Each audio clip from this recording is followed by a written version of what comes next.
Hello and happy Wednesday, everybody. I forgot to put my mic on, so I'm going to do that right now. I hope everybody is having a great Wednesday. We have such a fun episode in store today. Let me get this mic on so we can get with it. There we go. Perfect. All right, you guys. This episode is chock full of fun stuff today. Interesting facts, let me just say. So welcome to Behind the Layers podcast, where we uncover truths about the health, fitness, and beauty world.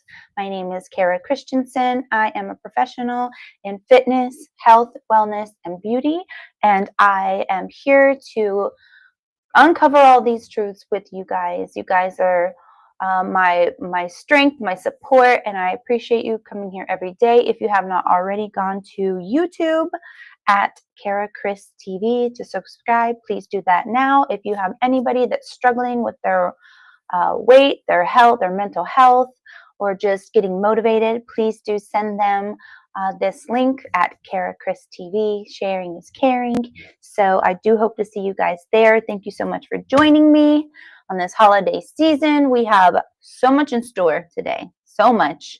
So I can't wait to dive in. Let's head over to my channel that I am going to be showing you guys. This is about the fun facts of what your feet show you. People kind of disregard the feet.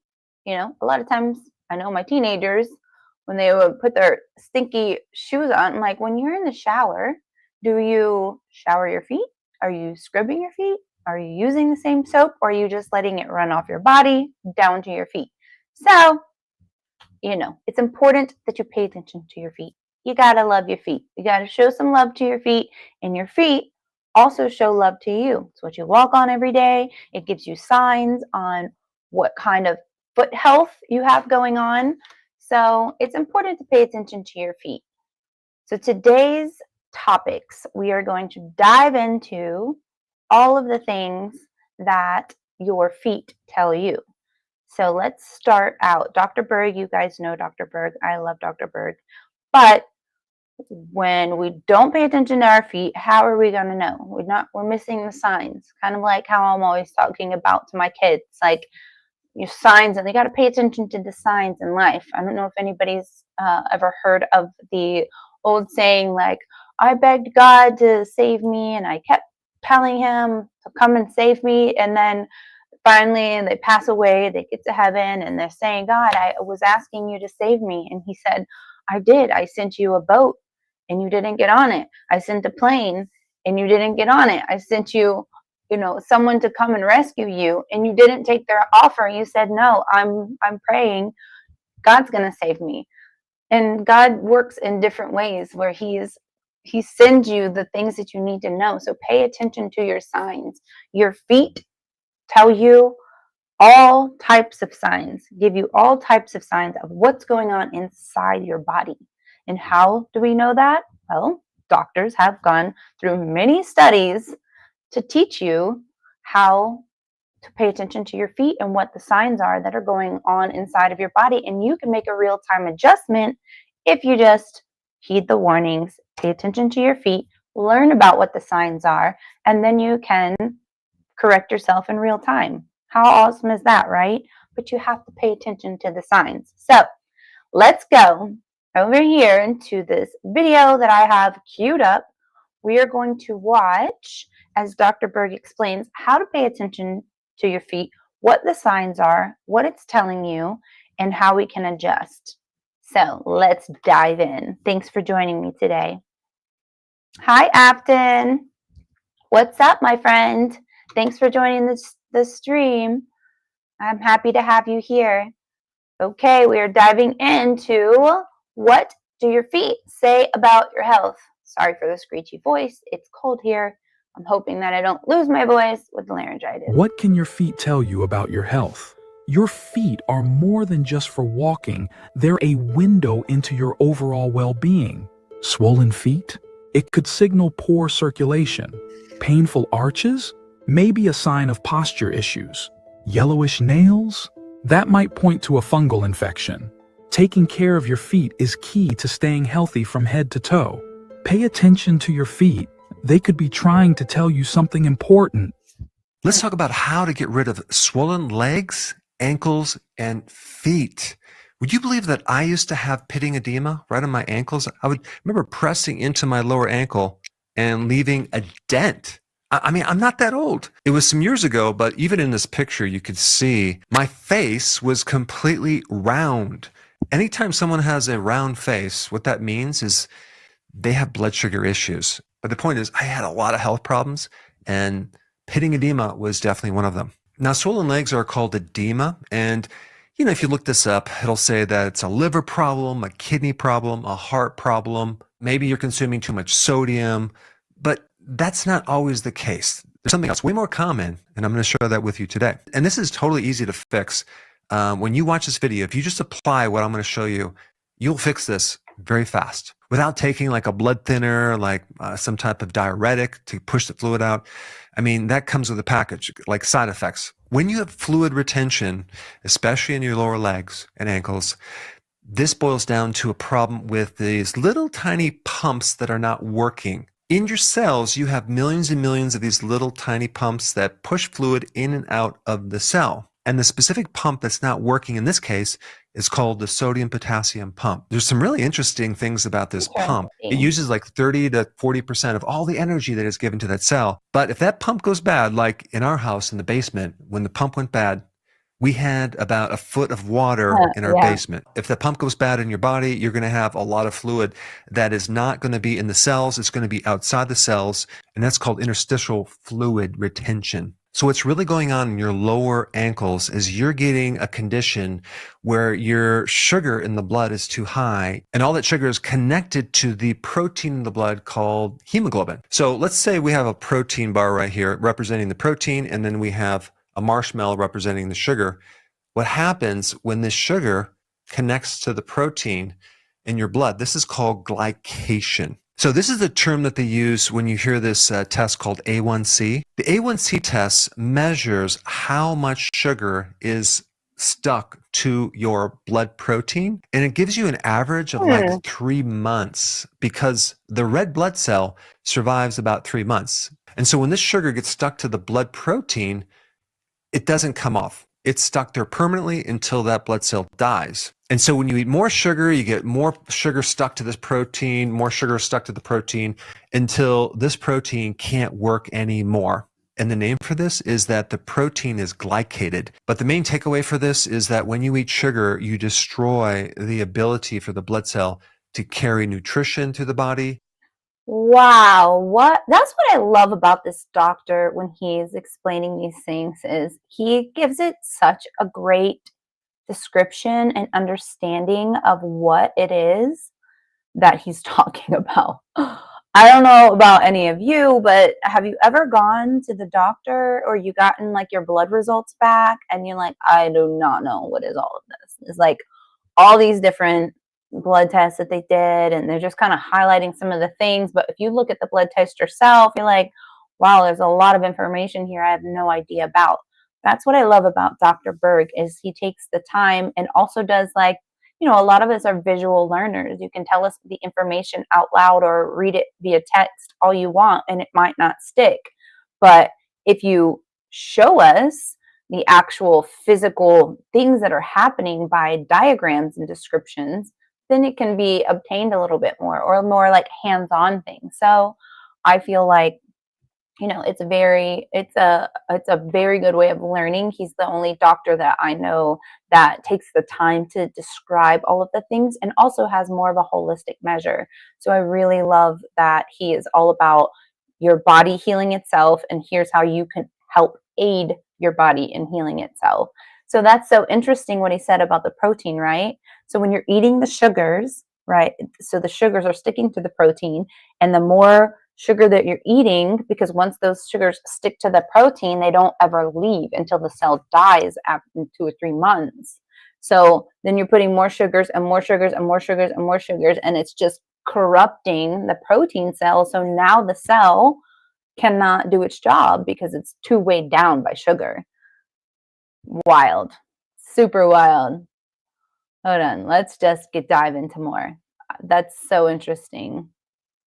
Hold on. I have to go back over here and hit play. They carry oxygen, and this glycated protein molecule now plugs up your circulation. And then you get a lack of blood flow, and then you get this pooling that goes on in your lower part of your body, and this is that swelling.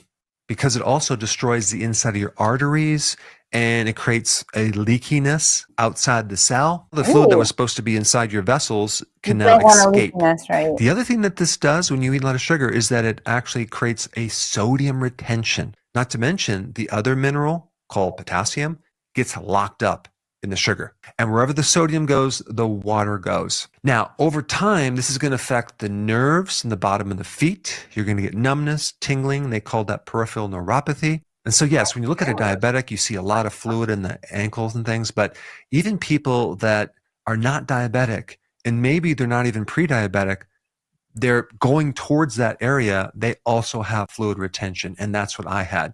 There is a very important vitamin to correct this. But there are 2 other things, they're minerals that you need to also get from the diet. Of course, the obvious one is potassium. The problem with potassium is that it's not easy to get from the diet because we need so much. An average person needs 4,700 milligrams. Now think about what that means. If you were to eat 1 banana, that's like 300 milligrams. So how many times does 300 go into 4,700? Let's take a look. You would have to consume 15.6 bananas every day just to get your potassium. But the problem with that is that's going to be hard, and also that's a lot of sugar. So instead of doing that, you might be better off doing like avocados, more salad, and even more fruit like berries. So my children do not get down with, they like bananas, but it is so much sugar. Like it's so much sugar in there, but they do not get down with avocado. However, if you take the avocado, you put like little salt, little sea salt, and some garlic powder, blend it up and make more like a guac with the chip, with like the blue chips, then they'll get down with that, and then they'll get that potassium in. But I did not know you need to eat 15. I take a potassium pill just to a supplement, just to get that extra potassium, because I'm not always eating. Now, there are days where I'm having enough salad or I'm having avocado, but I'm definitely not going to be eating 15 bananas, that's for sure. But on the days that I'm not eating so much salad and I know I'm not having enough potassium, I definitely take it, because you want the potassium for your bones.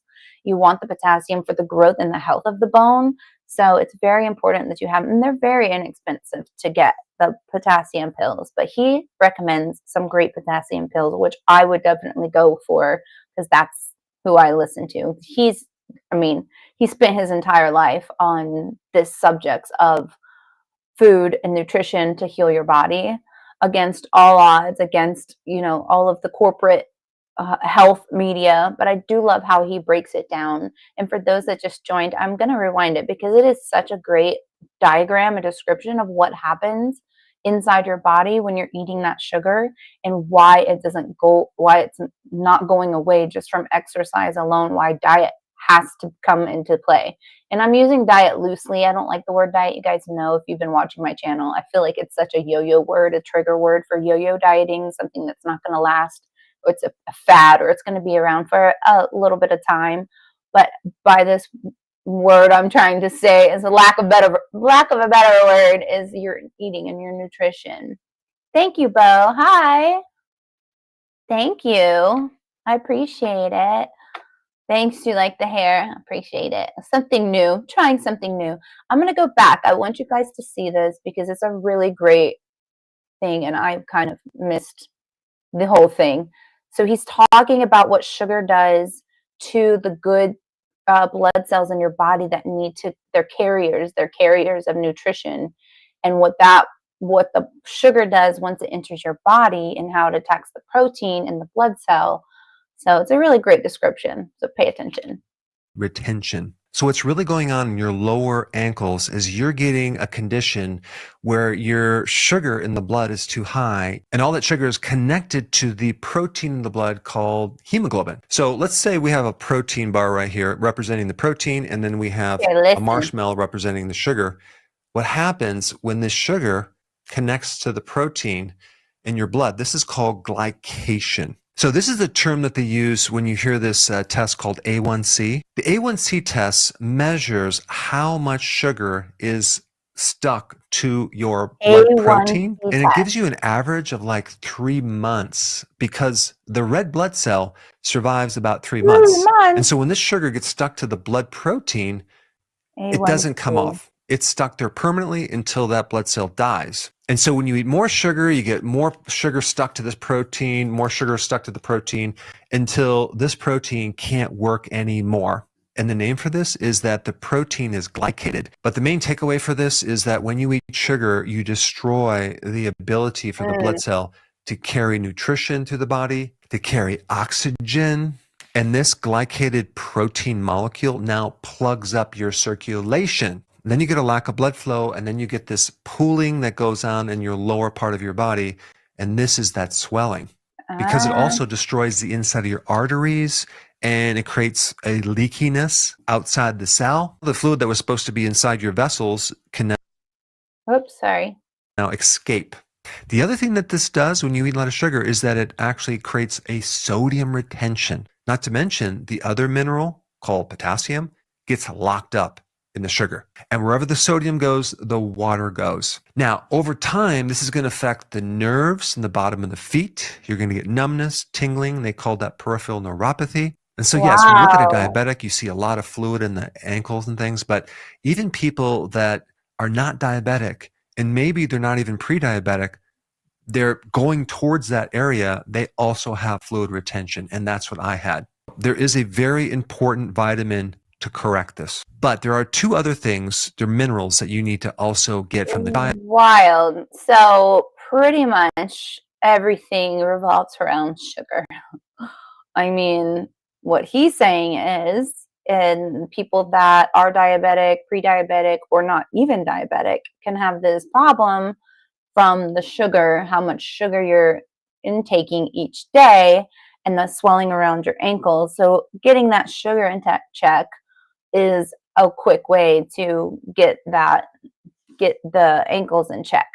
Also, circulation, what he mentioned. So I'm going to put a description in the comments. I'm going to put a link in the comments and a link to something that I give. So my diabetic patients or my pre-diabetic patients or my patients that have gout, I give them these boots, and they're really good. You put them on, you like, if you're sitting there watching a show, you're sitting there, what, because a lot of my clients that have had diabetes or pre-diabetic, or they have some type of ailments or the gout, they'll have flare-ups and they can't do their workout. So I put them in these heated massage air compressing boots, and it gets the circulation moving. You can change the different levels of the air compression, and you can change the levels of the heat that you want, but it gets the lactic acid moving, it gets the circulation moving, and it gets all of that sodium and all of that junk that's stuck and trapped down there. So what he's saying is about the pump being broken, kind of like if your pump is broken in your house that pumps out all of the junk and your water or your sewage or whatever, you're going to get a backup. That's what same thing happened. If the pump breaks down in your legs, then you're not having anything to pump the circulation to pump. So using these boots is really handy and very helpful, and also is very relaxing and it's very soothing. It's like a massage, kind of shiatsu-ish, and it just gets all of that inflammation, all of that junk, the lactic acid, all of the backup, the toxins, the buildup, and the circulation moving and pumping it upward towards your heart, so your heart can then distribute it through your bloodstream and get it out. How does it get out? By water, drinking your water. Or if you have one of those machines that I showed you that you sit in, the portable steam tent. You sit in that thing for 15-20 minutes at a high heat, and then let your body flush it out for you. But I'm going to put it in the description. I'm going to put it in the comments below. You guys can click on the link for these boots that I love. I love these boots. All my clients love them. They think it's relaxing. Plus the warm on your feet in the cold winter nights is really relaxing, but it's very helpful for your health. So I will put that down in the link while we're continuing to watch what Dr. Berg is telling us about our ankles and where our ankles are swelling. And then we're going to move on down to the feet. And of course, we're going to get to what the monks do, and something that will absolutely shock you. When I was learning about it, I was like, wow, really? I'm going to try this. And I want you guys to try it with me. But let's go ahead and finish this first. Of course, the obvious one is potassium. The problem with potassium is that it's not easy to get from the diet because we need so much. An average person needs 4,700 milligrams. This Now, is think where we about what were that talking means. about the bananas. If you were to eat one banana, that's like 300 milligrams. So how many times does 300 go into 4,700? Let's take a look. You would have to consume 15.6 bananas every day just to get your potassium. But the problem with that is that's going to be hard, and also that's a lot of sugar. So instead of doing that, you might be better off doing like avocados, more salad, and even more fruit like berries. You can get a lot of potassium from that. Now, the other mineral, magnesium, is behind something called ATP, which is the energy currency of the body. And yes, you're going to get cramps if you have magnesium problems, but also you're going to have a lack of energy.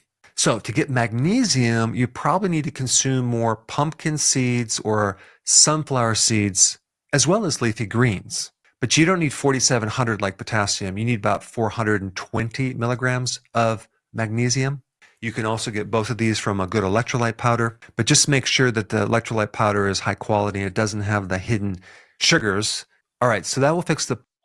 So what I do when I'm trying to like sneak all of these things in without feeling daunting, because I'm usually eating one meal a day and a snack, but what I like to do to kind of get it all in and know that I'm getting all the nutrition in that I need, my body needs to thrive, is just putting it all on a salad. So I'll take my salad to get my extra fiber and my extra nutrients. For my salad, I'll put on some chopped up flaxseed, some ground up flaxseed, and then I'll throw some sunflower seeds on there, and then I chop up the avocado in there, and then I'm putting some maybe like walnuts or something that's got a little more fat to carry me on through the rest of my fasting. So I want to get a nice full fatty essential vitamin type protein loaded type of salad or food. It's not that I don't eat carbs. I still will eat carbs. I'll eat, whatever the vegetable I want to eat, or I'll have the high protein pasta, Italian pasta. So make sure it's Italian. We talked about this yesterday. You have to make sure it's an Italian brand like DeCecco, DECECCO, because they use the semolina, the durum semolina wheat. You have to make sure that it is not processed, bleached wheat, whole wheat, anything like that. You want the back ingredient to say semolina or durum semolina wheat.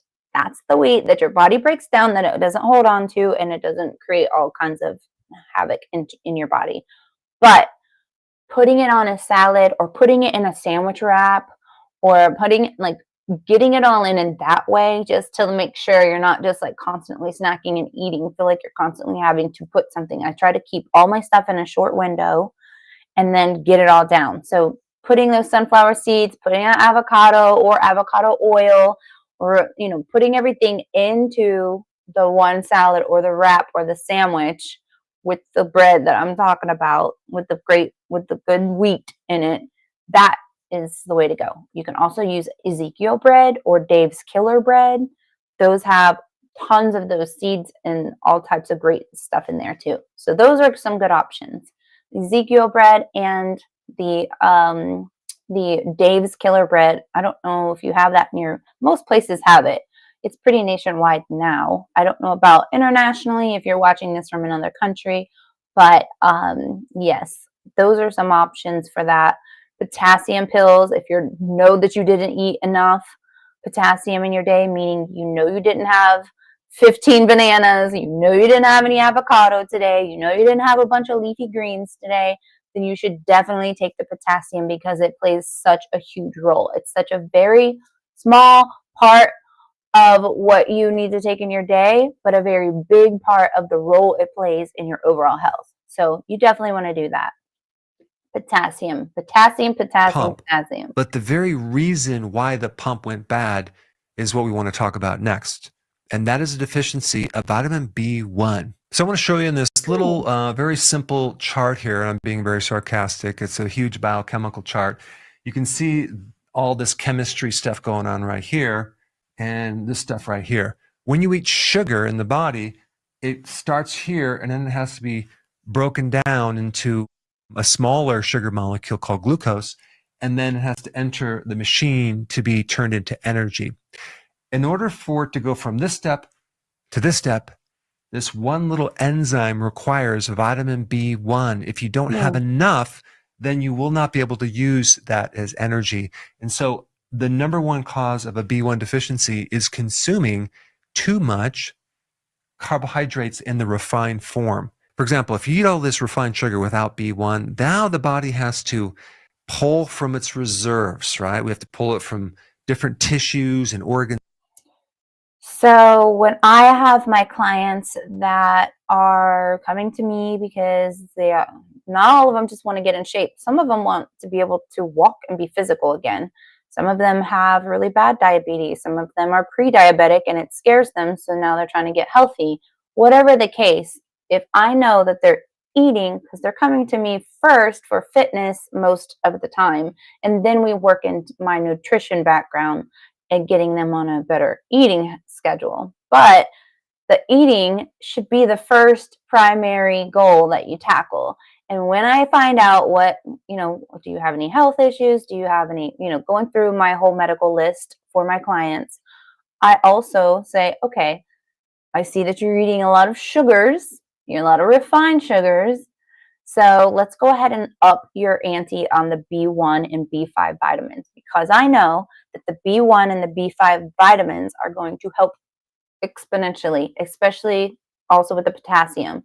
So I'll throw in the B1, B5, and potassium, and it's an overall encompassing, okay, let's start pushing against the grain. So at least I know we're building up some of that army and you're just not 100% tearing it down all the time before we start really talking about the root of the problem, and that is the refined sugars in general. But if we've got to start somewhere, B1, it's easy, right? To just go ahead and take B1, B5, and potassium and start kind of helping your body get a little bit better in fighting off all the yuck going on in your body, right? So that would be a step in the right direction if you're not ready to dive into the intermittent fasting world or keto world. So B1, B5, and potassium, that's going to be your savior until you're ready to get your mental right, and let's really tackle the root of the problem. Let's finish. And glands, and eventually you're going to be deficient. And that B1 is also very important as an antioxidant to protect the nerves. This is why when you run out of B1, you get what's called peripheral neuropathy, which is tingling and numbness and burning on the bottom of your feet. The point is that B1 is so important in carbohydrate metabolism and protecting you against a lot of carbohydrates. And when I say protection, I'm talking about the protection against this glycation, this sugar connecting to the protein. B1 keeps these apart so you don't destroy your blood cells and you have good circulation. Because you have to realize as soon as that connects to it, it's permanent. Okay, it's not coming off. So magnesium, potassium, and B1 is the solution to swollen ankles, but you also have to get the sugar out of the diet, because as soon as you go back to eating the refined carbohydrates, guess what? The swelling comes back. All right, so now the question is, if I'm not going to eat carbs, what am I going to eat? For that information, you need to watch this video right here. Have you ever heard of the Buddhist custom of putting salt Okay, so what he is trying to say is refined sugar, right? Cutting down on the refined sugar is really a big issue. Let me go to, nope, that one's the swollen legs and ankles. I'm going to go to the video he has about what your feet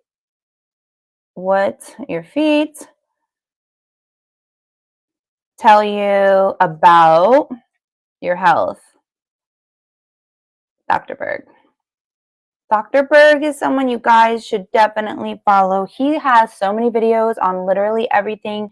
If you want to know that you can find something that's going to be a holistic approach to you fixing the issue from within and not getting on some other pill that your doctor might prescribe you, please listen to me right now. Go to Dr. Berg's page.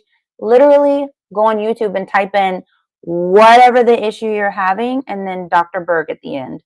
And it will pull, he probably has a video or 2 or 3 on that, because as studies come out, he always ups the ante and he always readjusts and makes sure that you guys know the newest and the latest. But most of his stuff that I've been following for the last 15 years, he has not changed on, and that is most of these vitamins he's talking about, most of the intermittent fasting stuff, the keto stuff, the long-term fasting. Some of those things have just never even budged. They all stand true to the tests year after year, decade after decade, century after century, some of these tests. It's mind-blowing. So be sure to go there and check it out first. Do your research before you just take your doctor's advice that it's the end all. I'm not a doctor. I am a professional in the health and fitness industry, but I am not a doctor. And I do believe that we are power of our own universe. And if you are able to go on and learn from other doctors, Dr. Burke's not the only doctor, Dr. Mindy, there's a lot of doctors out there that have left the corporate world that are trying to scream from the mountaintops how you can heal your body, how you can allow your body to heal itself, how you can actually live your best life by doing natural things in intermittent fasting and the way that you eat in your own home, and kill all of the stuff that your doctors are prescribing you pills and getting kickbacks on those. And I apologize to my doctor friends, but you guys know where I stand. So I'm just throwing that out there. You guys obviously are going to do what you do, but don't always just take one person's word for it. There are so many people out there. It's the age of the socials, right? So many people are out there putting their stories online about how fasting, intermittent fasting, long-term fasting helped them heal their ailments. And people are proud to put it out there if it's still allowed to stand up. Sometimes it's flagged or their channel's flagged and it has to be taken down. But if you follow the right people, you'll get the knowledge when it comes out fresh out the gate. Always, I put it on here and I put my links on here. If you go to my page at Kara Chris TV, if you haven't subscribed, go ahead and do that now. And underneath is going to be the playlist. And at the playlist, the very first playlist is my videos for the podcast. So it says podcast info vids. All those videos, all the videos that I reference here or show you guys here are going to be listed in there. So please do check that out. So let's go back to the one that I saw about Dr. Berg explaining how to pay attention to your feet and what it actually means. It's a little alarming. I'm not going to lie. It's called benfotiamine. I'll put it in the description. Let me back it up. Your feet are a It's definitely, some images on here are just a little fair warning, like blinking warning. Some of these images are a little much, but hey, you might have those feet. So pay attention. Pay attention. Diagnostic window into your health problems. In other words, this right here will tell you a lot about early signs of many different problems. At the end of this video, you're going to have the ability to understand a lot about what's going on inside your body just by looking at your foot or someone else's foot. Right here, we have the heart and we have the foot. And this little connection between the heart and the foot is your blood vessels. You have the most oxygen starting at the heart. This is what I love about this guy. If you guys have if you're like me and learning sometimes by just reading it or hearing it, I have struggles. I'm really such a visual or hands-on learner. So it's really important for me to be able to understand the knowledge so I can then relay the knowledge that I learn. So kind of like class. Like I learn so much better in those classes where I'm hands-on and it's right in front of me and it's broken down. Dr. Berg just does just that. He helps you understand if you have any ailment or any issues, you should, anything you got, type it on YouTube and type Dr. Berg at the end. He really does have a really great way to help you understand. And I feel like when you fully understand what the issue is, then you can actually do something about it. But sometimes it just sounds like jargon and words, just like going in one ear and out the other. It can be a little daunting and a little overwhelming. So to actually learn how it all works in the process, this is someone I fully recommend you guys starting to follow, and literally anything about everything. He's got a video on it and he's all about that holistic approach. So I love his little diagrams here. I love how he breaks things down. Your blood vessels. You have the most oxygen starting at the heart, and you have the least oxygen starting in your foot. The foot is going to receive oxygen and nutrition through tiny little capillaries. If someone has sugar in their blood, as in diabetes, it's going to show up in your foot first as the earliest sign. I'm going to go through a series of indicators that will tell you what's going on in the rest of the body. First topic I'm going to cover is something called peripheral neuropathy. You might start with numbness or even like burning, and then it can go into some weird sensations. It just feels abnormal. That's because the sensory nerves are breaking down because of mainly one missing vitamin called vitamin B1, thiamine. There's not enough thiamine in that nerve to allow the nerve to work. That nerve is dependent on B1. You need a very special type of B vitamin that has been changed to a fat-soluble version. And the name of that is called benfotiamine. I'll put in the description of how to spell it. There's not enough thiamine in that nerve to allow the nerve to work. And there's a couple things that will deplete B1 from the nerve. Sugar destroys nerves. If you drink a lot of alcohol, it destroys your liver. Sugar and alcohol deplete B1, and you want to put that back. Benfotiamine is what you need. Whatever it recommends in the dosage on the back of the bottle, times 4. Because you want to take more to really penetrate to fix this problem right here. Another diagnostic indicator or a window to look inside your body is to notice if your toes get blue. It could be the fingertips too. It has to do with a part of the nervous system called the sympathetic nervous system. Another word for that is called the fight or flight system. And there's a problem with this system in that it's overactivated. One of the treatments for this, the medical treatment, is they use a calcium channel blocker.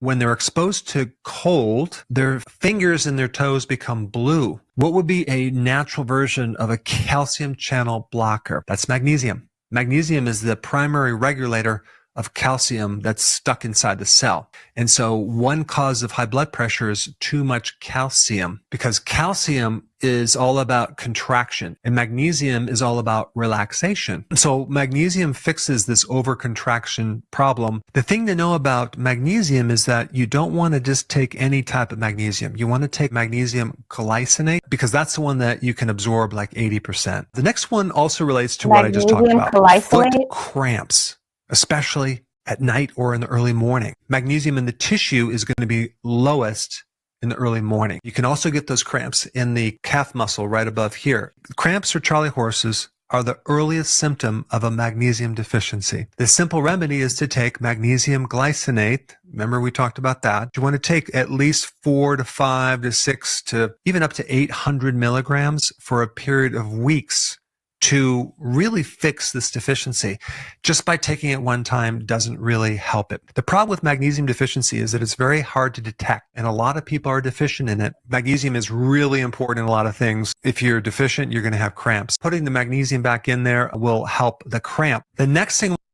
You ever have like you're running or you're, I don't know, doing something where you're tensing up and you feel like you got a cramp in your thigh or a cramp in your leg or your hamstring. You think you're cramping because of the running, but it doesn't happen all the time. So why aren't you, every time you're running, why aren't you getting that cramp? The cramp is from the lack of magnesium. And magnesium is also something that is very helpful to get you to rest and go to sleep at night and recovery to those muscle cells. So magnesium is a great thing to have. I have the powder form that you can just like put into a tea that doesn't taste like anything.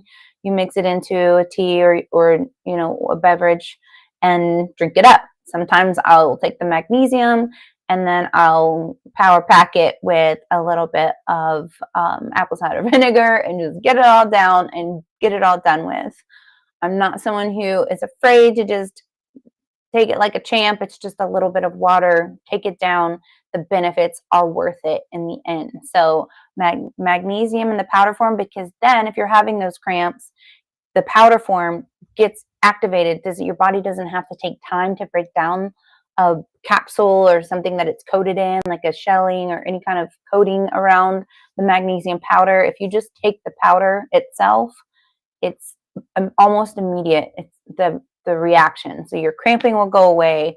You'll feel so much better. Your body will thank you, and it will start acting the way it needs to again. So magnesium is a really great thing to have around your house anyway.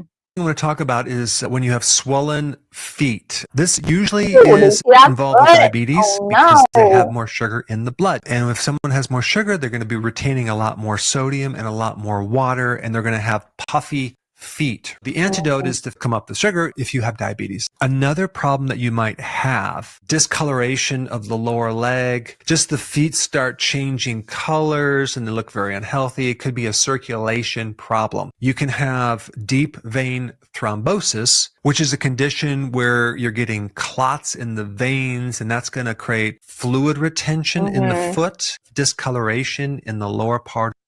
Now, I did put the description in the chat if you guys want to check those out. Those people that have these issues that have been my clients and they come in and have these issues, I put those boots on. I suggest these boots. I tell them to do it 15 minutes a night. Some people do it 30 because it feels good. It's relaxing. It gets the circulation going as if you did a workout, and it gets all of that stuff moving back up to the heart and then out the bloodstream. So you don't need any of that junk that's residing down in that area. So check out that link. The boots are amazing. They feel so good, and they have the heater on there, and it's like 3 different levels, 6 different levels of massage, 3 different levels for the heat, 3 different levels of the air pressure, because it's just like an air pressure massage type jam. But it's really good. Something you might even want to gift or to share with somebody who is having those issues. They have gout. They've got like they get swelling in their ankles really bad. This is good for you. If you get like, if you're standing on concrete all day, this is a great gift for you. Part of the leg. And so those clots can come from many different reasons, one being high levels of stress. And also vitamin E is an antidote to excess clotting because vitamin E kind of thins the blood. If you get more pain or more weakness when you exercise, suspect something called intermittent claudication and get it checked out from the doctor, because that's a vascular problem. And with that problem, you get better when you rest. Next problem is big toe pain right here. That's gout. Gout usually is a problem with too much uric acid. Some people even notice if they cut down their oxalates, their toe pain goes away. And that would be like spinach, almonds, chocolate. The antidote to high levels of oxalates, whether it's a kidney stone or whatever, is magnesium, and prevent the kidney stone situation or the oxalate arthritic situation that some people have. Other ways that you can diagnose things on your foot: if you have an ulcer on the foot, that's classic diabetes because you're not getting enough oxygen. In a diabetic situation, if you notice, the toes of the feet get destroyed first, and then it moves up this way. This is why they have to sometimes remove the toes in diabetics. Completely unnecessary. You need that benfotiamine, and you need to get on a low-carb diet, but unfortunately, you probably won't hear that from your doctor. They're more into managing your symptoms. Couple things with the nail bed. Nail bed. Important what he just said. You probably won't hear that from your doctor because they're into managing the symptoms, managing your illnesses, and not treating them. Key point. Key point. So, what we are learning here today is having the proper amount of magnesium and B1. B1 is so important to your health if you're pre-diabetic, if you're diabetic, or if you just eat too much sugar in general, too many carbs, you get swelling in your feet, you get swelling around your ankles, your feet tingle and go numb. That's because you have too much sugar attached to your proteins and your red blood cells, and it's not being able to do its job anymore. So you're getting these symptoms. So if you're having any of those symptoms and you're not ready to start changing the way that you eat, at least put some B1 and some magnesium into your diet, and then you're going to start seeing those symptoms reside. But you know what I'm going to say is intermittent fasting. That's right. Intermittent fasting, allowing your body to heal itself. You don't even have to change the food immediately. Just change the window that you're eating in. Add that B1, add that magnesium, and you're going to start to see big changes. And what happens mentally when you start seeing big changes to your physical? Well, you get inspired, right?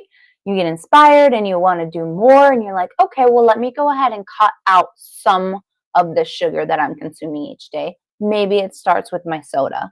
I'm going to start replacing it with maybe some flavored water drinks or some other type of drinks that I can put healthier sugars in. If you want to have the tea, boil your tea bags and boil your tea in the unsweetened way, and then add monk fruit, cane sugar even, or stevia plant to sweeten it. Boom. There you go. Your body can handle it. You get to still have your sweet tea. It's just how you're making it. So there's little tips and tricks, life hacks that you can do, and I'm constantly posting them here on my channel so I can help you guys with this struggle that we are facing in our country, which is the obesity, the illnesses, the cancer levels just skyrocketing through the roof, above and beyond, well above and beyond any other countries. So it's so important that we work together to get the facts, to figure out what's really going on, and to share that knowledge with each other. I think it's so important for us to do that. So just like he said, your doctors are great at managing, or maybe they're not, depends on your doctor, at managing your symptoms, but you don't want to just manage it with a Band-Aid. To get to the root of it, you can do that starting right now, today. This is the day. You want to go online and get yourself some B1 vitamins. You want to get yourself some magnesium, and you're going to start tackling that issue, that the flare-ups that you're constantly having that are holding you back from having a fun day or a good time with family and friends. Do it. Get that B1, get the magnesium, get those boots I put in the link. Those boots, I'm telling you, I send it to all the clients that I have that are having that issue because they need more workout. But if they're unable to work out because of the flare-ups, then they put the boots on, and it's kind of like acts like a workout. It gets the circulation stimulated. It raises your blood pressure. Raises your heart rate a little bit to get it pumping, and all of those toxins pumped out of your body. It's so important that you take the steps, easy steps you can do from your own home, that you don't have to go out and about to do it. You can just start fixing it right there. Come out. Be like the larva stage of a caterpillar, and you're going to emerge into the butterfly. Just do that self-work now, so by spring, you're ready to step out in a whole new you, to really shine for who you are, the person that God intended you to be, without you putting all of those toxins and those things that are killing you slowly, and before you know it, you forget who you are. You don't know who that is looking back in the mirror. What happened to that person? We're going to find that person. We're going to re-up all of the things going on, clean it all out, do a full cleanse inside, get all that yuck out, and you're going to be able to find out how to do that on this channel. So please do follow it. I'm always giving you the advice, the tools, the knowledge, and sharing with the doctors that are doing all of these studies constantly, thousands and thousands of patients that they have worked with, that they're saying, hey, this is working on all different shapes, sizes, types, ailments, and it's working for them. Let it work for you. You guys have to just wake up and then start doing the work. And I'm not even talking about working out. I'm just talking about the mouth, what you're putting in the mouth. In this case, we're talking about B1 and magnesium. You want to keep putting that sugar in your mouth, at least put those in there too. Then we can start working on shrinking the window. Then you might be a little bit inspired to start working on, maybe we'll take some of these sugars out and replace it with better sugars. Still getting that yumminess, still getting that fulfillment, but you're getting it and you're using the ingredients that your body is like, okay, I know this, I can process this, no problem. Don't put those foreign, toxic, horrible things that go inside of your body and just create havoc. Those are the things we're trying to get out. They're evicted. We're evicting them. We're cleaning it out, getting it out. And the way to do that is to start tackling the things one at a time. Okay? We can do it. You can do it. If I could do it, you could do it. And I did it. And I'm still showing up to do it every day. Food is like an addiction. It really is. And it's something you have to show up for every day. And thank the good Lord that we have had a movement of more people putting out recipes and stuff that is involving a more healthier, friendlier way to eat that doesn't lose the flavor that you can do in your own home. And having the options like monk fruit on the shelves now that we didn't have 5-10 years ago, or just like on the average grocery or place you shop at that has food, you can get monk fruit now. You can get cane sugar. You can get stevia from the stevia plant. These are all becoming normal staples that you can get. It might be a little bit more expensive, but wait for it to go on sale. Get that sale, get it in the bigger bulk when the company is putting it $3 off or whatever. I get the stuff and I don't pay hardly anything over what the cheap, destructive kinds are. So just pay attention to your sales and all of the things that you can get when it's on sale so you have it. Because if you don't have it, you're going to be forced to be pushed over to the stuff that you shouldn't even have in your pantry. Just don't even have it in your pantry. If you're not, then you won't have the option, right? Just get it out of there. Eviction. Evict it. It's out of here. Let's continue on. Of your toes and tell a lot about your overall health. Like, for example, if it's like yellowish, that could be fungus, but it could be jaundice too with the liver. But if there's a fungus, that means there's a problem with your gut. And you can fix fungus by adding probiotics and really getting healthy, starting with your gut. Now, there's all sorts. While that fungus is related to your gut health. Isn't that so crazy to think about? A fungus around your toes can be related to gut health. Like, that's in your body. So your toes are out here on the outside and you can see fungus on the outside, but it's related to the gut on the inside. That's so wild. It just blows my mind how the body works. Sorts of remedies as well, like tea tree oil and iodine on the toenail. If your immune system is weak because you don't have enough vitamin D, then the yeast wins. And of course, yeast lives on sugar, so you're going to have to get off sugar as well. If there's funkiness with the toenail, like splitting. You notice the underlying words here is called getting off the sugar. That's what it boils down to. It doesn't mean you can't ever have sugar again, just have the right kind of sugar. He's talking about that white, granule, refined, bleached, toxic sugar that literally they call it cancer sugar because it is linked to nearly every type of cancer that you can possibly get. And every other ailment in your body, as you can see, is related to the sugar. So also, if you are, in like working in your boots or in your shoes that are wet or whatever, and you might have a fungus. Sometimes women who get their toes done all the time, they might have, a fungal infection in there. So there are other things that can be related to a fungal infection on your toes, but if you're seeing that, you don't work in wet boots or wet shoes, and you're not working and you're not getting your toenails done all the time at the nail salon, and you've got fungus around your toes, you should definitely be paying attention to your gut. And probiotic, again, another supplement that you can take. You don't need to go to the doctor. He doesn't need to amputate your toe. You don't need to pay a big doctor bill or him to put you on antibiotics that are going to absolutely destroy your gut, your inner biodome. You don't want to get on those if you don't have to. You can simply put some tea tree oil that you can get pretty much anywhere, and iodine, which is like a couple bucks for a huge bottle. Iodine and tea tree oil, and that'll take care of the infection, and start taking some probiotics to kill the bad infection and redo your microbiome in your gut, that your microbes. That's what you're trying to work on. And getting the probiotics is going to help, or even eating some cottage cheese or some Greek yogurt.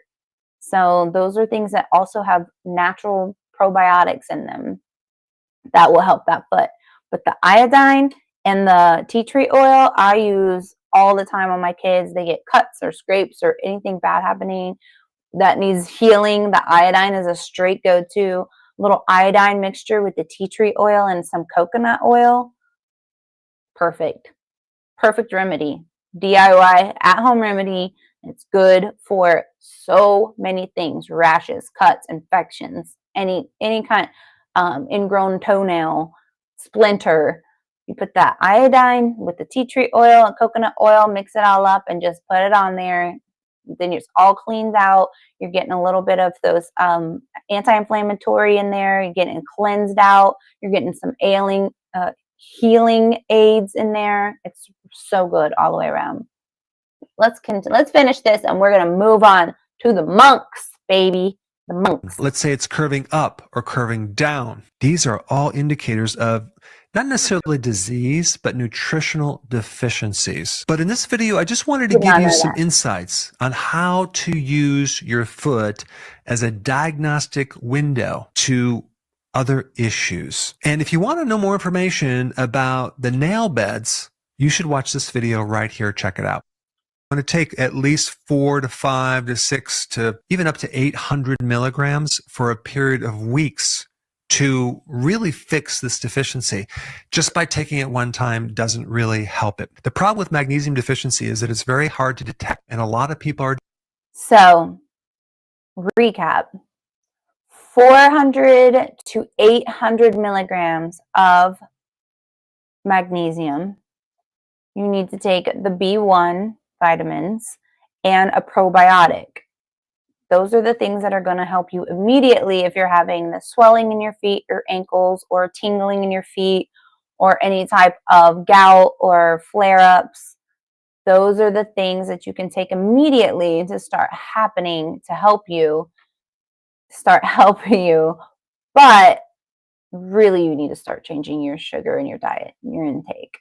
So let me go to, I forgot what the name of that was. What was the name of it, you guys? It was called intermittent claudication, and get it checked out from the doctor, because that's a vascular problem. And with that problem, you get better when you rest. Next problem is big toe guys. Suspect something called intermittent claudication and get it checked out from the doctor. Wait, what because is a it? period of weeks to really fix this deficiency. Just by taking it one time doesn't really help it. The problem with magnesium deficiency is that it's very hard to detect, and a lot of people are deficient in it. Magnesium is really important in a lot of things. If you're deficient, you're going to have cramps. Putting the magnesium back in there will help the cramp. The next thing I want to talk about is when you have swollen feet. This usually is involved with diabetes because they have more sugar in the blood. And if someone has more sugar, they're going to be retaining a lot more sodium and a lot more water, and they're going to have puffy feet. The antidote is to come up the sugar if you have diabetes. Another problem that you might have, discoloration of the lower leg, just the feet start changing colors and they Okay, look we've very heard unhealthy. of It could it. be a circulation problem. You can have deep vein thrombosis, which is a condition where to Okay. excess clotting because vitamin E kind of thins the blood. If you get more pain or more weakness when you exercise, suspect something called intermittent claudication and get it checked out from the doctor because that's a vascular problem. And with that problem, you get better when you rest. Next problem is big toe pain right here. That's gout. Gout usually is a problem with too much uric acid. Some people even notice if Okay, they cut so down their oxalates, their toe. I will put the name of the other stuff in the chat, which is called, what is it called? Benfotiamine B1. That's what it is. Let me highlight this. I'll go ahead and put it in the chat now so you don't forget. And that is what you want to use if you are eating a lot of refined sugars. The benfotiamine is the way to go. Okay, let's move on. We are going to what the monks have to say about salt in your shoes. So let's go over here to my, remember, everything that I post up is in my playlist, and it's in the very first playlist. It's called Podcast Info. Today I'm going to show you a very unique way. And, whoops, you scroll all the way down because the latest videos are going to be at the bottom. I will switch it to the top because I feel like they should probably be at the top. That would be a lot better. But all these videos are referenced in my playlist, so you guys can go back and watch them, reference them, write stuff down if you want to. So this is going over to... Have you ever heard of the Buddhist? Okay. Let's talk about how to get rid of. Have you ever heard? Okay, this is all about what I learned about what the Buddhist monks would do. And these are century-old habits that they still do today that will help you in your health journey and your mental health journey as well. So what could possibly be done with salt that we don't already know about? Let's just watch. It's very interesting. Heard of the Buddhist custom of putting salt in your shoes? And do you know what exactly this ancient practice, which has its origins in the wisdom of Buddhists and Oriental medicine, is for? Salt is known for its countless uses, not only in cooking. You've probably already tried several thanks to suggestions from elders. In the kitchen, it is a formidable ally, and according to the most recent research, it is not the worst culprit in raising blood pressure. And its uses do not end here. Salt is in fact a precious ingredient even in domestic cleaning, because it helps to clean and cleanse. Furthermore, in the form of a saline solution, it is a powerful disinfectant for wounds and skin abrasions. Not to mention its uses as an exfoliating scrub, anti-dandruff remedy, bath salt, and we could go on forever. But few people know that for Buddhists, putting salt in their shoes has a very important meaning on both a spiritual and medical level. And we will... So, have you ever heard that salt would actually help with dandruff? I've never heard that. I mean, and I've never thought about putting it in a wound either. I guess I just don't think of it like that, but it does make sense. I know that when you go into the ocean, the salt from the ocean is very healing. It has so many healing properties because of all of the beautiful things in the ocean, like the sea kelp has so many nutrients and antioxidants and healing properties, anti-inflammatory properties. So I just felt like it had the properties of the beautiful ocean, and that's what helped. I didn't realize the healing property in the ocean. When you have a cut or a scrape or bug bites or bruises or anything, they say, oh, go into the ocean and let the ocean heal you. I thought it was all the ocean's properties, but actually it's the salt. I mean, I'm sure the other things can be of potential aid, but it's the salt. Who knew? But here's the kicker. You won't even believe the rest. You will see it in the Zen story that you will hear shortly, where you will discover 5 reasons why you should also try to put it in your shoes. So stay until the end, because what I'm we gonna will try reveal this. to you in the last minutes of the video will strike you deeply, leaving you speechless. But before continuing, if you are not yet one of us, subscribe to the channel and activate notifications to be updated when we publish new content.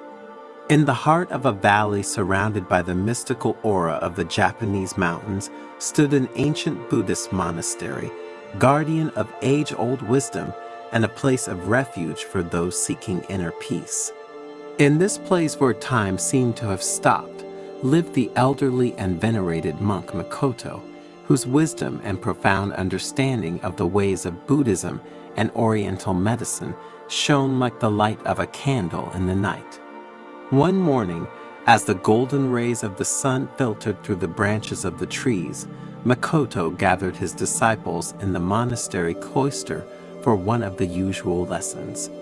And with a serene expression, he invited them to sit in a circle around him and began to speak in a warm and reassuring voice. Every step we take on the path of life is a sacred journey, the monk began, a path that leads us to knowledge of ourselves and the universe that surrounds us. And just as when, Thank to you, face a Hal. long and tiring journey, it is necessary to Awesome, prepare Bo. adequately, Thank you. so also in our earthly existence, we must be ready to face the challenges that await us. The disciples listened, enraptured by their master's words, and when Makoto mentioned the ancient custom of putting salt in shoes, their minds opened to the wonder of a tradition as ancient as it was mysterious. This practice, Makoto continued, has roots that go back to the remotest past, when our ancestors walked through wild and impervious lands. In those distant times, salt was not just a condiment to enrich foods, but a precious commodity, a symbol of purity and protection. Wow. The senior monk took a moment's pause, letting the words settle like delicate sand in the minds of his disciples, and then continued, I will now explain to you the 5 main reasons why the practice of putting salt in your shoes is so significant and important for our spiritual path and for our health in general. First, Makoto said, salt has the power to absorb moisture, just as the Buddha absorbed the suffering of the world. When we put salt in our shoes, it helps us keep our steps light and agile. In Buddhist practice, humility is often associated with the heaviness of worries and suffering that we carry with us along the path of life. Just as the weight of water filling our shoes in the rain slows and weighs down our pace, so the worries and tensions of the mind can hinder our progress towards inner peace and enlightenment. Putting salt in your shoes symbolizes the desire to free yourself from this burden, to let go of worries, and to maintain a lightness of spirit despite the challenges encountered along the way. So what we've heard so far, I feel like, why not give it a go, right? It's something I feel like you have to do without socks on. So maybe putting it in a pair of like slip-on shoes, maybe some Crocs or some boating shoes or something like that, like just some sneakers that you slip on without socks, and putting the salt so it has direct connection to the bottom of your feet is going to be very interesting. So I am actually looking forward to trying it out. Would you guys, is this something that you guys would try too? Would you try putting salt in your shoes if it had benefits that could affect your mental and your physical? Like he's saying that if they had any ailments to like the swelling or edema in their feet, or issues going on inside their body, because it's a direct avenue to the inside of your body, like we learned about the direct correlation to your gut health, the direct correlation to so many different things that are going on inside of your body to your feet. That's why the circulation, the shiatsu massage hits on all those pressure points in the bottom of your feet. Have you guys seen those before? The diagrams that show the bottom of your feet and which part of your foot will signify the organ it's connected to, like the arch of the foot, or the center is the heart, and then you get the liver to the right, or the pancreas to the left, and the heel is in relation to your spleen, different parts of your organs related to the bottom of your feet. I'll put a diagram up after we're finished with this, but it's really quite interesting how your feet are so in tune, and it makes sense. It's the root of your being, right? Like a tree, it's your root is your feet. So of course it makes sense that that it is so connected. Not that it's not connected, it's your foot. Of course it's connected, but to showing you the inner workings and what's happening inside of your body. It's really quite impressive. I find it quite incredible to learn about. Yes, I do. I forgot what it's called. I think it's called Kara C Live, the Patreon. I did just get that. I did just put it up. But Kara C Live is the Patreon that I just started for those of you that did ask me on the other channels too. So yeah, would you guys try this? Would you put salt in your shoes? I think I might give it a go. I think I would probably put, Himalayan sea salt, maybe a little more crushed up. Or is it better to put just like the big, large chunks of the salt? We'll have to look that up. See what kind of salt are we talking about here? Salt acts as an absorbent of these worries, allowing our steps to remain light and agile as we proceed in our search for inner peace and wisdom.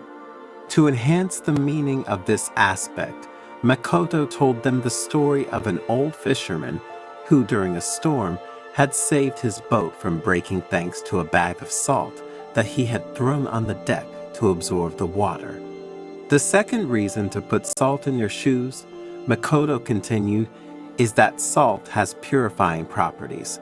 By assimilating impurities, salt purifies our path, freeing it from harmful influences and spiritual obstacles. Putting salt in our shoes, therefore, is a way to protect our mind and spirit from the deceptions and temptations of the outside world. To better explain this idea, the monk shared with his disciples the story of a traveler who, during his journey, had encountered a river infested with evil spirits. Thanks to the salt in his shoes, he was able to cross the river unscathed, protecting his mind and spirit from negative influences. The third reason, Makoto continued, is that salt helps us maintain balance. Just as the mountains that surround us are symbols of stability and strength, putting salt in our shoes also helps us to root ourselves in the earth and to remain steadfast in the face of the storms of life.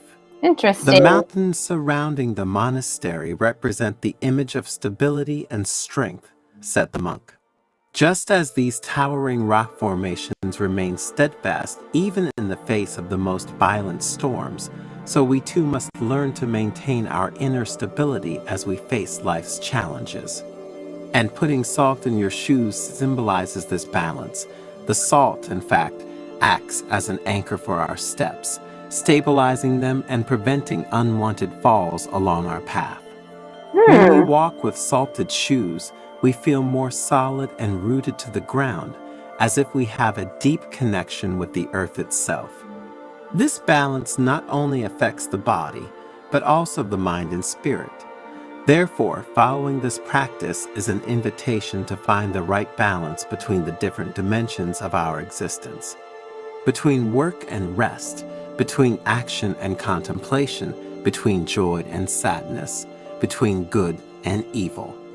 When we manage to maintain this balance, we can face life's challenges with serenity and determination without being shocked by the ups and downs we encounter along the spiritual path.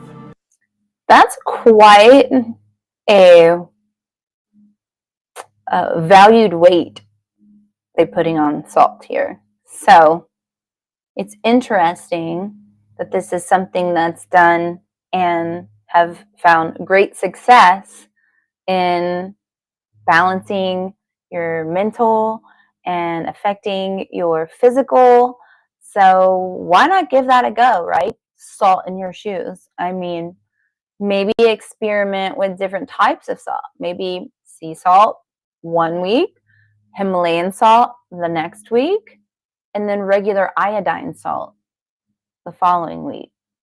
And then having a little, comparison and share that up. I mean, if you start having more, less flare ups, less aggravation in your joints or inflammation, less anxiety or issues mentally, and you've been doing the salt thing, why not share that, right? I mean, that's something that is simple to do, putting in your feet. I know a lot of people would be walking around without socks, but maybe you put it in the bottom of your socks and then put your socks on.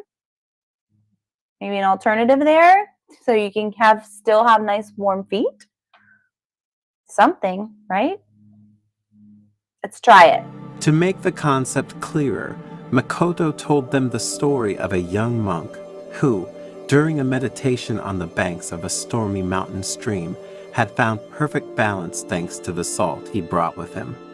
As the disciples became more and more involved with the stories of their spiritual guide, Makoto continued with the fourth reason.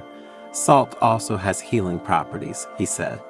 In Oriental medicine, in fact, salt is considered a natural remedy to relieve pain and tension. Putting salt in your shoes can soothe not only the physical discomforts, but also the mental ones that we encounter along our spiritual path. To demonstrate this idea, the monk shared with his disciples the story of a farmer who, suffering from an open wound on his foot, had found relief by immersing his foot in a saline solution. Continuing with the fifth reason, Makoto talked about how putting salt in your shoes was a gesture of gratitude. Salt is a precious gift from the earth, and using it mindfully reminds us to be grateful for all that life offers us, both the joys and the challenges, said the master. The disciples listened to Makoto's words with deep reverence, grasping the wisdom behind that seemingly simple gesture, but the monk wasn't finished yet. Looking his disciples straight in the eyes, he added, "My dears, there is a reason linked to this practice that I wanted to leave until last due to its importance. Putting salt in your shoes is a rite of passage that connects us to past generations and all the people who have walked this earth before us. Every grain of salt represents their stories, their challenges, and their victories.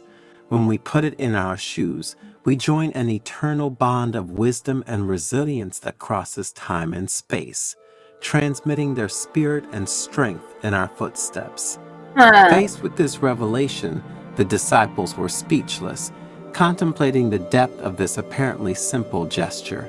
They understood that, for Makoto, salt in shoes was not just an ancient practice or a symbol of protection and purification, but a connection to humanity itself and all the lives that have passed before them. Interesting. Putting salt in shoes can change your life forever. Zen story.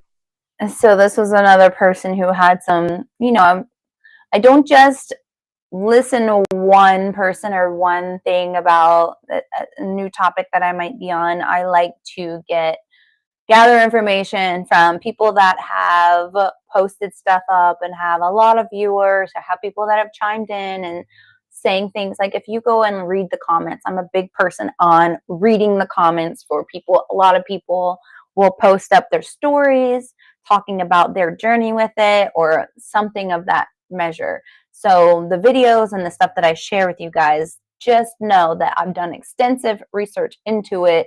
And it's not just a frivolous share that I have looked into. Maybe I don't watch the whole video, but I'll go and look at the comments and make sure that it is something that seems legit. It's by a legitimate person. And, I'm sharing it with you because I feel like it's valuable knowledge in some regard. But so a lot of people have tried this and have seen great results. So I'm kind of interested. Are you not, or is this something that would make you curious to try if it balances your mental stability and your physical stability? Is it something that you feel like you might try out doing that? Maybe putting it instead of just in your shoe, like we talked about, putting it in your sock so it has direct connection to the bottom of your feet? I mean, I will. I'll try it if you guys try it. Sounds like something said in high school, but I will try something. This is very beneficial to your health. So I think that it is something that we should try, right? I mean, it's just salt. What can go bad? If you start having a negative reaction, obviously you don't put the salt in your shoe anymore. But giving it a solid go for like a week, I think, would be something that could give us a good measure on, is it affecting our mental? Is it making us have more clarity, more balance, more calmness, which most of us can use in the world today? Is it affecting your physical by keeping things in check, not having those flare-ups, maybe not having as much of your inflammation? Who knows? You never know till you try it, right? Of course, that's not to go for drugs. We're just talking about positive, health beneficial things. Story. Those are the things. What if I told you that a simple ingredient found in your kitchen could actually change your life? Sounds wild, right? Well, that's exactly what we're going to talk about today. Let's see what We're diving into the surprising benefits of salt and how putting it in your shoes could lead to an unexpected transformation. You might be wondering, what's the deal with salt in shoes?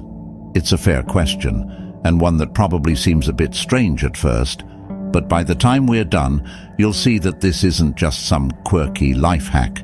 It's a journey into self-discovery and healing that you won't want to miss. So, let's start by talking about why something as simple as salt might have such a profound impact on your life. To begin with, salt is one of the oldest and most widely used substances in the world. For thousands of years, people have used it for everything from preserving food to healing wounds. Its properties are nothing short of magical, and yet it's so common that we often take it for granted. But salt's power doesn't stop with its practical uses. In many cultures, salt is also believed to have spiritual and energetic properties. Interesting, because I know several people that have like Himalayan salt lamps or salt salt blocks that are around their home. So maybe there is something greater to it that, the average person maybe doesn't know about. That's why I found this topic so interesting, since we are on the health journey. So if it could be something as simple as putting salt in your shoes, we'll give it a go, right? It's said to purify spaces, ward off negative energy, and even ground the mind and body. This brings us to the unique idea of putting salt in your shoes. We all have days when we feel stressed out, fatigued, or just plain unmotivated, whether it's dealing with a tough day at work, juggling family responsibilities, or simply feeling lost. These challenges can really weigh us down. It's easy to get caught in a rut, feeling like there's no way out of the cycle of stress and exhaustion. Sometimes we just need a little boost to help us reset and recharge. That's where salt comes in. The concept of putting salt in your shoes might sound crazy at first, but it's worth exploring. Imagine a solution that's as simple as a handful of salt in your shoes, something that could shift your mindset, alleviate stress, and even enhance your overall well-being. So, what's the deal with salt? As mentioned earlier, salt has been used for centuries for a variety of purposes. It's not just about adding flavor to your food or keeping your meat from spoiling. Salt has grounding properties that can actually help center your energy and clear your mind. In many spiritual practices, salt is used to create a protective barrier, cleanse spaces, and absorb negative energy. When placed in your shoes, it's said to do just that. Absorb negative energy and promote a sense of calm. Think about it. Wow. Okay, so maybe when you're in that space, that negative energy space, and something's frustrating the mess out of you, and then you just pour a bunch of sea salt or Himalayan salt into your shoes and then place your feet on. If your mood starts to change when you're in a high stress, anxiety ridden state of mind, and you put salt in your shoes, and then you put your feet in your shoes with a direct contact, and let's say, I don't know, an hour passes and your mood is changing. Of course, your mood could be changing because an hour passed, and but there is something to be said about people there are a lot of people that I know that do put like Himalayan salt lamps or salt blocks around their house. Not like the salt that you see. It's like Himalayan salt. This is like this big, it looks almost like a geode or some type of, I don't know, gem of some sort, but it's just salt. So I'm wondering, is there something to it? I think the best way that I learn things is to try it out myself. So in the following weeks, I will be posting up, and I'll post what type. Should we start with Himalayan salt or sea salt? Which one should we go with first? I think that the most benefit might be from the Himalayan sea salt or Himalayan salt. So maybe we start there and see. And if you're in a place where it's cold like I am, I'll probably be putting it in my socks, and then I'll put it on the sock on my foot so it's direct contact, and then I'll put it in my shoes. And see if there's what is to come, what can hurt, right? I mean, I think we should all give it a go together. And then when I come back on for my podcast, we'll share that knowledge with each other and also with other people. Who knows? If you're living in a very high stress environment or anxiety ridden environment, and you started walking around with salt in your socks or in your shoes, I mean, in your mood changes, something to be said. It's ancient information, ancient remedies that are still being used today. So, I believe in the power of wisdom, and wisdom comes from time and age. So I'm gonna try it out. Let's see what else he has to say. Every day we walk around carrying the weight of our worries and stress. But what if you could carry a little piece of tranquility with you wherever you go? By putting salt in your shoes, you're essentially creating a small, portable space of calm right under your feet. This simple act can have profound effects. For one, it can shift your mindset. When you walk with salt in your shoes, it's like carrying a mini Zen garden with you, constantly reminding you to stay grounded and present. Okay. The sensation of the salt underfoot can be a subtle yet powerful reminder to stay connected to the earth, to let go of stress, and to focus on the present moment. Over time, this practice can help you alleviate stress, reduce anxiety, and enhance your overall sense of well-being. It's a small change, but one that can make a big difference in how you navigate your day-to-day life. To illustrate this, let me share a quick story. There was once a woman named Sarah who felt constantly overwhelmed by her hectic lifestyle. Between her demanding job, family responsibilities, and personal challenges, she felt like she was always running on empty. She struggled to find balance and often felt drained by the end of each day. One day, while browsing the internet, she stumbled across the concept of putting salt in your shoes. At first, she thought it was a bit silly, but she was willing to try anything to help her feel better. So she sprinkled some salt into her favorite pair of sneakers and went about her day. To her surprise, she started to feel lighter, as if a weight had been lifted off her shoulders. With each step, she felt more energized and focused. By the end of the week, she had not only tackled her to-do list, but also found joy in the little things again. The simple act of putting salt in her shoes had a ripple effect on her entire life. It wasn't just about the salt. It was about reclaiming her peace of mind and transforming her life. The idea of using salt in this way isn't just about solving a problem. It's about tapping into something deeper within ourselves.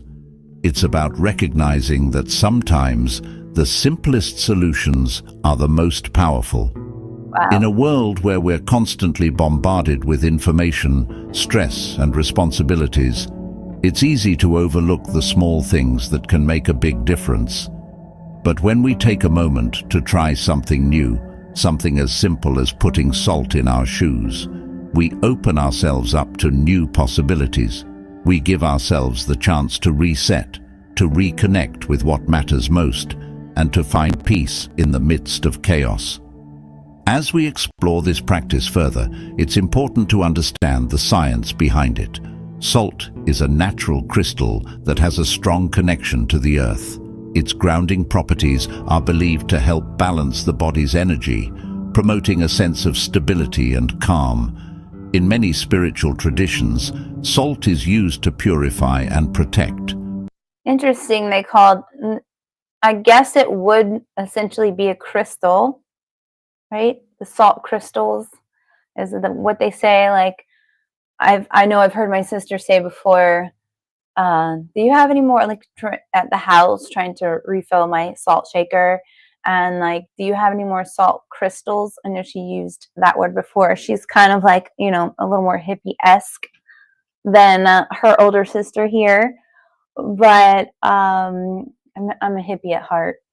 But she called them crystals, and there's only a few other people that I've heard them say crystal in the reference to salt, and that's talking about, I have salt crystals around my house. Because if you just said to someone, I have salt around my house for cleansing and purity, they might not get that. But the salt crystal is almost like people that have crystals or hold crystals. They hold the value of crystals in a reference to their mental spirituality and stuff like that. So the salt crystal around the house in relation to putting the crystals under your feet is going to be interesting. I mean, I wonder if those of my friends that do have the salt crystals around their house, like the lamps and the big chunky crystal things, know about the salt in their feet. I'm definitely going to share that. I've never heard this before, so we're going to try this together. We are. When we put salt in our shoes, we're creating a barrier against negative energy, helping to keep our minds clear and focused. The other guy said. The physical sensation of the salt underfoot also serves as a constant reminder to stay grounded. So these both sound, so that's another key thing I like to do when I'm doing research on a topic. I'll showcase and share with you guys several different videos from different people that have a stature in some type of, professionalism in the field. So when I hear some of the same things, similar things being said and across multiple doctors or professionals in their realm being said, I feel like there must be some weight to it. Not that there wouldn't be, because they're professionals, but if this doctor, this person, this professional, this practitioner, this blah, blah, blah, blah, they all have a common thread of what the positive things, the results are. I feel like it's got to be something to that, right? There's got to be an outlying thing. So I'm actually very excited about this. Super excited. And present. This can be especially helpful in today's fast-paced world, where it's easy to get caught up in the hustle and forget to take care of ourselves. Amen to that. But the benefits of this practice go far beyond grounding. Salt is not only valued for its spiritual symbolism, but also for its practical properties. Known for its ability to absorb moisture and toxins, salt helps to keep your feet dry and comfortable, reducing discomfort during your daily activities. This seemingly small and simple act of placing salt in your shoes can significantly improve your overall well-being. By maintaining dry, comfortable feet, you enhance your physical comfort, which in turn positively affects your mental state, allowing you to move through life with greater ease and peace of mind. So I wonder if you're putting the salt in your shoes, and since it's in your shoe, maybe because it's a drying effect, it won't allow your feet to get sweaty and stink up your shoe. Maybe that's another positive benefit, right? Anybody that has teenagers would know very well what I'm talking about when those shoes get a little smelly. So this could be beneficial all the way around. I'm going to start putting some salt in my kids' shoes and then see what happens from there. This could be good. This could be much better than I had anticipated. Now, you might be wondering how to actually go about incorporating this practice into your daily routine. The process of putting salt in your shoes is incredibly simple and can be done by anyone, regardless of their experience with Zen practices. Start by selecting a pair of shoes that you wear regularly, such as your favorite sneakers, work shoes, or any pair that you feel comfortable in. Take a small pinch of salt, coarse sea salt works particularly well, and sprinkle it into the soles of your shoes. Make sure the salt is evenly distributed, creating a thin, even layer that covers the bottom of the shoe. You don't need to use a large amount, just enough to feel the subtle presence of the salt as you walk. Once the salt is in place, slip on your shoes and go about your day as you normally would. You can choose to leave the salt in your shoes for just a few hours, or keep it in all day, depending on your personal preference and the level of spiritual cleansing or grounding you feel you need. This simple ritual can be seamlessly integrated into your daily routine, offering you both physical comfort and spiritual balance as you navigate your day. As you walk around with salt in your shoes, take a moment to tune into your body and mind. Notice the sensations underfoot and how they subtly influence your overall mood and energy levels. Do you feel a greater sense of grounding, as if you're more connected to the earth with each step? Perhaps there's a newfound calmness, a sense of being anchored amidst the chaos of daily life. The effects of this practice may be subtle at first, almost imperceptible, but with consistent practice, you might begin to sense a shift in how you approach your everyday experiences. The salt acts as a gentle yet powerful reminder, encouraging you to stay present and mindful throughout the day. It helps you release the stresses and worries that often weigh you down, allowing you to focus more clearly on what truly matters. Over time, this simple practice can help you cultivate a more centered, peaceful state of mind, guiding you toward a more intentional and balanced way of living. Of course, like any practice, putting salt in your shoes may not resonate with everyone. Some people might find the sensation uncomfortable, or they might feel that it doesn't align with their personal beliefs or needs. And that's perfectly okay. The beauty of such practices lies in their flexibility. They're not one size fits all. The key is to approach this ritual with an open mind and a willingness to experiment.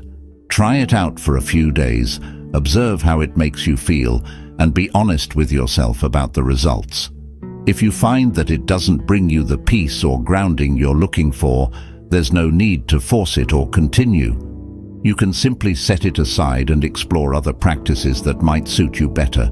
But if you do notice a positive shift, if the salt helps you feel more exploration and openness, that positivity and even in more balanced life. As easy, inexpensive, and doesn't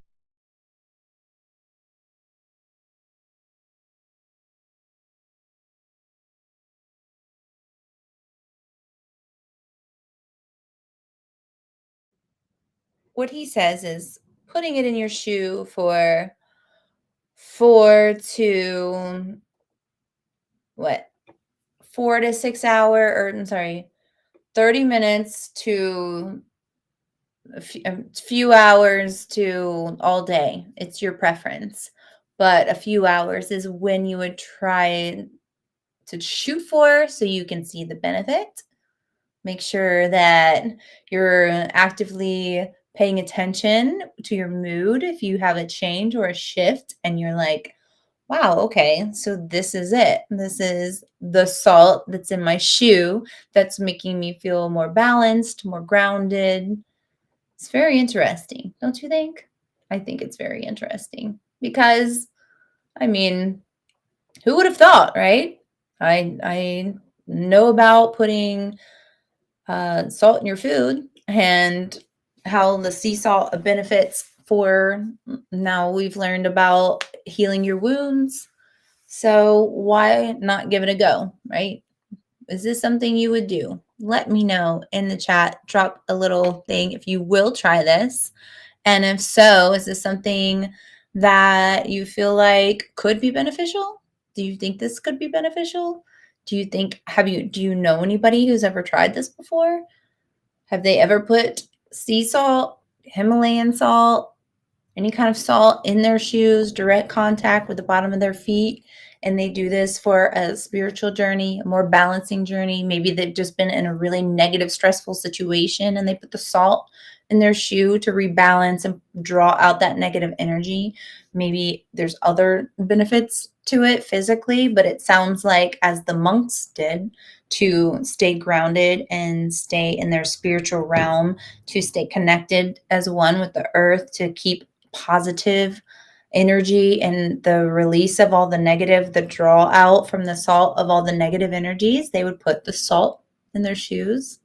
So for me, I'm going to try it. I'm going to try the granule Himalayan salt in my socks because it's cold where I am. I'm going to put it in my sock, and then I'm going to put my foot in the sock and then my sock in the shoe. I feel like that it's that thing, what's the song? It's like the shoe and the seed and the hole in the ground and the green grass grows all around. Okay, sorry, that was nerdy. But I feel like, why not? Let's give it a go. I'm going to do it. I hope you guys try it. We'll meet back here and do a little chat on it tomorrow. So when I'm done with this stream today, I'm going straight for that salt. And none of my kids are going to be able to ruffle my feathers because I'm going to have salt directly connected to my sole of my foot. And it is going to release all of the negative energy, keep me grounded and balanced and happy. And I'm just going to smile in the face of adversity today and not get ruffled by anything that my teenagers have to throw my way. Because I'm going to have full balance and support from the Himalayan salt within my shoe. So I'm hoping that's the way it's going to go. I'm hoping these monks are onto something. But from what we've learned today about the feet and how they can explain to you what's going on inside of your body, I think all of that information is so fantastic. I did put into the chat box those boots that I offer to my clients that I tell them and suggest when they're having circulation issues, gout, flare-ups, swelling, edema around the feet, ankles, joints, or they just aren't able to walk that well because they have all these ailments. They put those on. I suggest 15 to 20 minutes a night. It's so relaxing. There's 6 different massage levels. It heats up, especially if you're in a cold space. You put them on, they're nice and warm and soothing, and then it gets in there. It gets all of that circulation pumping, all of those toxins and all of that junk that's stuck down there because you haven't been working out or moving enough, which is a lot of people who have a sit-down job that they are constantly in this sit-down position in their body. Circulation gets bad. You're tingling of your feet. That's a sign. If you got tingling in your feet, that feels like little pins and needles. If you got numb toes, if you got swelling around the ankles or the feet or the knees, get that circulation moving. It's almost like doing a workout without the workout. You sit back, relax, watch your show, put the heat on. There's 3 different heat levels on the ones that I put into the chat. That link will take you to the ones that I suggest to my clients.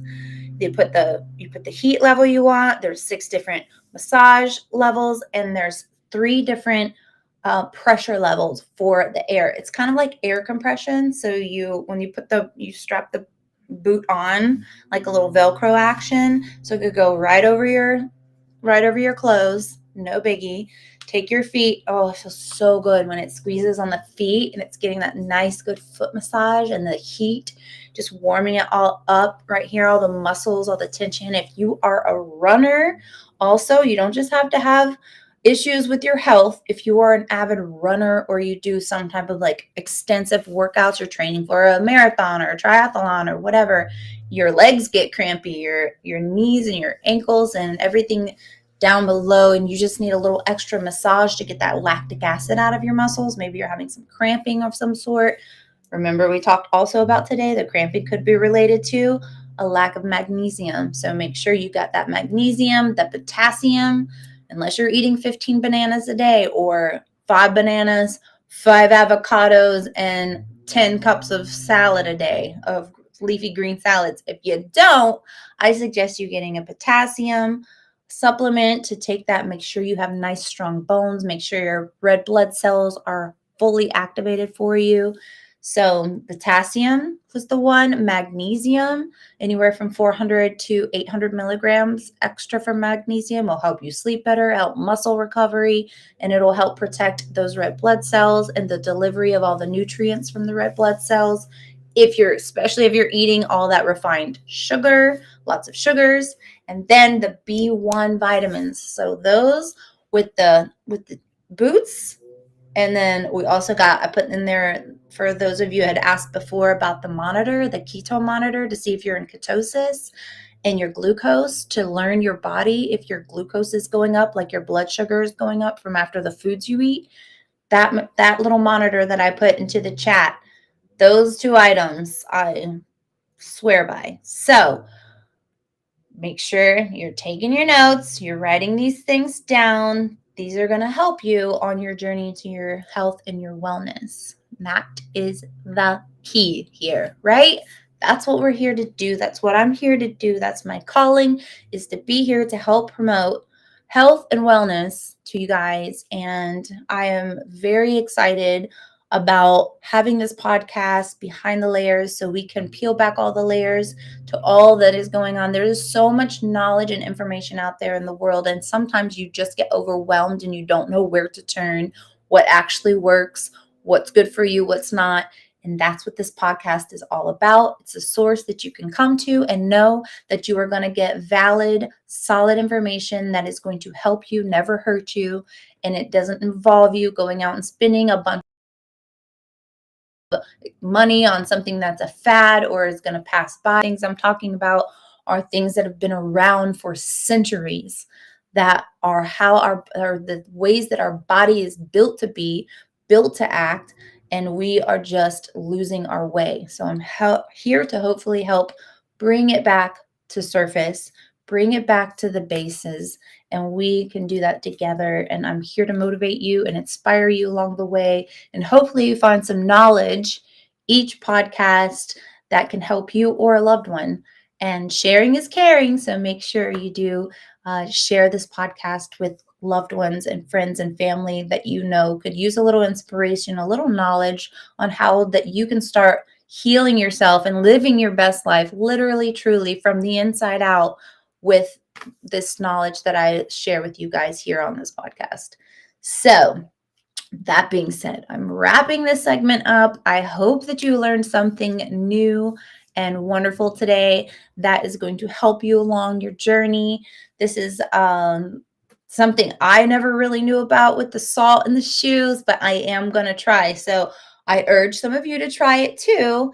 And we can come back here and share notes tomorrow. I will be back on here tomorrow at 1 p.m. Eastern, and we can talk about all the things. Hugs back to you, Bo. I really appreciate. Thank you. Thanks for all the love and the support. I really feel it. I'm so blessed. Thank you so, so much. And yes, if you guys have any topics that you would like to hear about and you want some knowledge on, please do send me a message or put it in the chat. I will read these and we will get something on the books for that. But otherwise, I will be seeing you guys tomorrow. I hope that some of you guys are going to share your stories, Bo. We better get that salt in your shoes, Hal. Putting that salt in your shoes. Let's share our stories tomorrow and see what kind of benefit did it have. Did it have any type of effect on your mental well-being at all? Did it affect your spirituality? Did you feel a little more enlightened and balanced when you had that salt in your shoe for the day? Is it something that you would continuously do, or did it affect the way that you walked? Remember, you want to try it for at least an hour, and then you can dump this all out of your shoe. But I'm going to try and do it for the full day. Not quite sure how it's going to feel on my feet physically, but I'm excited about the mental journey of it. So, all that being said, I really appreciate you guys. Thank you, Bo, for saying that. Thank you, Hal. It's so sweet. You guys are so sweet. Thank you so much for supporting me constantly. I really, really, truly appreciate all of you guys, and always keeping in check, Bo, for if it's streaming properly. We know we've had our hiccups here. But I will see you guys tomorrow. I hope you have a wonderful, blessed day.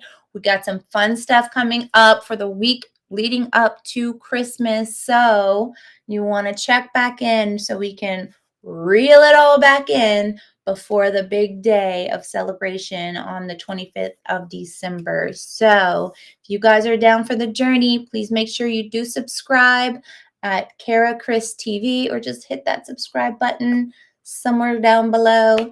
And I will see you guys here tomorrow at 1 o'clock. Bye. Have a great rest of your day.